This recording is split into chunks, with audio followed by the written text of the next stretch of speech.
இறைவார்த்தை கேட்டு இதயத்தில் ஏற்று என்னாலும் வாழ்ந்து என்றும் பறைசாற்று இறைவார்த்தை கேட்டு.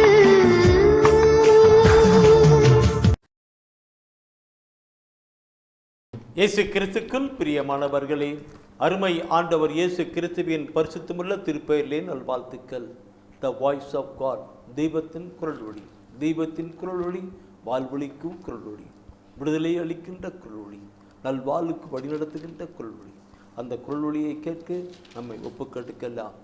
தெய்வீக திருவிழத்திலிருந்து தூய ஆவியானவர் தாமே நமக்கு காண்பித்து கொடுப்பார்.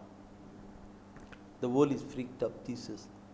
1 சாமுவேல் புத்தகத்திலே 17ஆம் அதிகாரத்திலே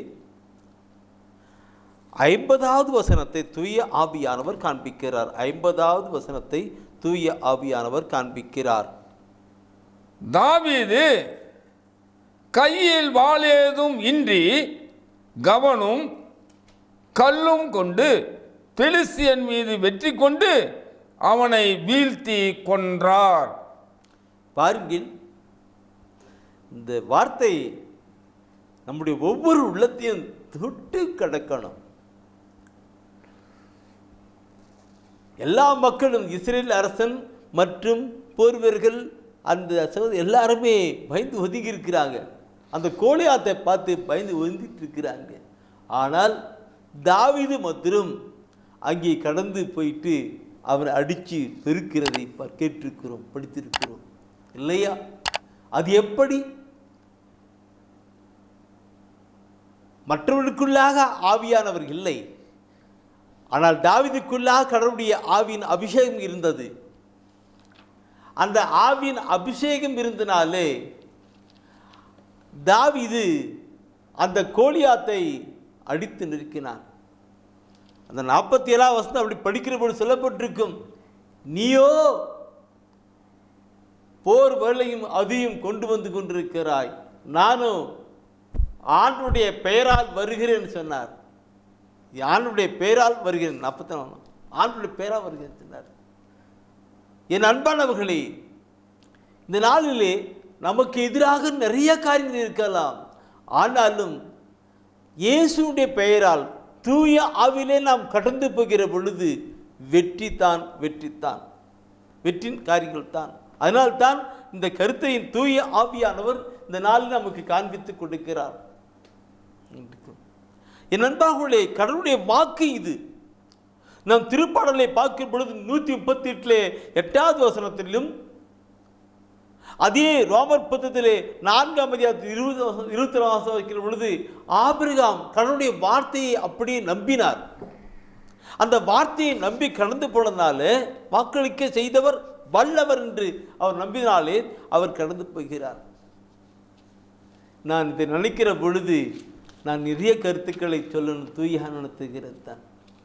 இந்த தேர்வு எழுதுகிற பிள்ளைகளுக்கு வருவார்கள், அவர்களுக்காக நான் ஜெபிக்கிற பொழுது அவருக்கு நான் சொல்லுவேன், எந்த பெரிய கொஸ்டின் இருந்தாலும், கடினமான நினைத்திருந்தாலும் இங்கே பயப்பட வேண்டாம்.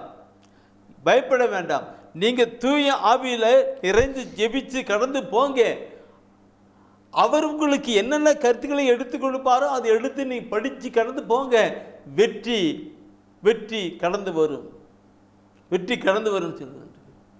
எந்த நிலையும் அவுட் ஆகிடும் பிள்ளைங்களுக்கு இருக்கும். அப்படியா வெற்றி பெற்ற மக்கள் உண்டு. கடவுளுடைய ஆவியின் அபிஷேகமும் தூய ஆவியானவர் நமக்குள் கொடுக்கிற அந்த உற்சாகம் உணர்வும் அவர் வழிகாட்டுகின்ற காரியங்களும் நாம் கடந்து வரணும். தூய ஆவியால் காட்டுவது ஆண்டவர் உன்னோடு கொண்டு இருக்கிறார் என்று காட்டி கொடுப்பு தான். அதனால்தான் தாவீது, நீயோ போர் வாளோடு கூட வருகிறாய், நான் இயேசு ஆண்டவருடைய திருப்பெயரால் வருகிறேன் என்று நாம் ஒப்புக்கெடுக்கணும். பிரியமானவர்களே, நமக்கு எதிராக எத்தனையோ பிரச்சனை இருக்கலாம். அதாவது நான் கருத்து, நமக்கு எதிராக இனச்சட்டு 28:7 சொல்வார், உனக்கு எதிராக அப்படி ஒரு பெரிய படை வரலாம், ஆனால் ஆண்டவர் உன்னோடு கூட இருக்கிறதுனால உன்னை கண்டு அந்த 7 வழியாய் ஓடிப்போவார், ஒரு வழியாய் வருவார்கள், 7 வழியாய் ஓடிப்போவார் என்று. அன்பான சகோதரமே, ஆண்டவர் நம்மோடு, வெற்றி வேந்தர் நம்மோடு, நமக்காக யாவற்றையும் செய்து முடிக்கிறவர் நம்மோடு. அவருடைய தூய திரு பெயரில் நாம் கடந்து போகிற பொழுது நம்முடைய வாழ்க்கை ஆசீர்வதித்தான். ஜெபிப்போம். இயேசு என்னோடு இருப்பதை நினைச்சுட்டா என்னுள்ளம் துள்ளுதையா, நன்றி என்று சொல்லுதையா. இயேசு என்னோடு. இந்த கருத்து ஒவ்வொரு நாளும் நம்முடைய உள்ளத்திலே ஆழத்திலே கொண்டு செயல்படும். அன்பின் ஆண்டவரே, உலகம் முடியும் மட்டும் எல்லா நாட்களும் உங்களோடு கூட இருப்பேன் சொல்கிறவரே, நீர் எங்களோடு கூட இருக்கிறீர். நீர் வெற்றின் வேந்தராக, ஆசீர்வதிக்கிறாராக, நல்வழி காட்டுகிறவராக இருக்கிறதுக்காய் நன்றி செலுத்துகிறோம். எங்களை ஈர்த்து எதுவுமே வராதபடி நீர் எங்களுக்காக யாவற்றையும் செய்து செயல்படுத்தி முடிக்கிறவராக இருக்கிறபடிக்காக நன்றி செலுத்துகிறோம். தாழ்ச்சியோடு கூட எங்களை ஒப்புக் கொடுக்கிறோம். ஆண்டவர், நீர் எங்களோடு கூட இருக்கிறதை நாங்கள் உள்ளத்திலே தூய ஆவிலே உணர்ந்து விசுவாசத்திலே கடந்து சென்று உம்முடைய மகிமையை அனுபவிக்க கிருபை செய்வீராக. எங்களுக்காக விண்ணக விட்டு மண்ணக வந்தவரும் எங்களுக்காக மரித்து வைத்து வாழ்ந்து கொண்டிருக்குமாகிய அருமை ஆண்டவர் இயேசு கிறிஸ்துவின் திருப்பெயரில் ஜெபிக்கிறோம் நல்ல பிதாவே. ஆமென். ஆமென். ஆமென்.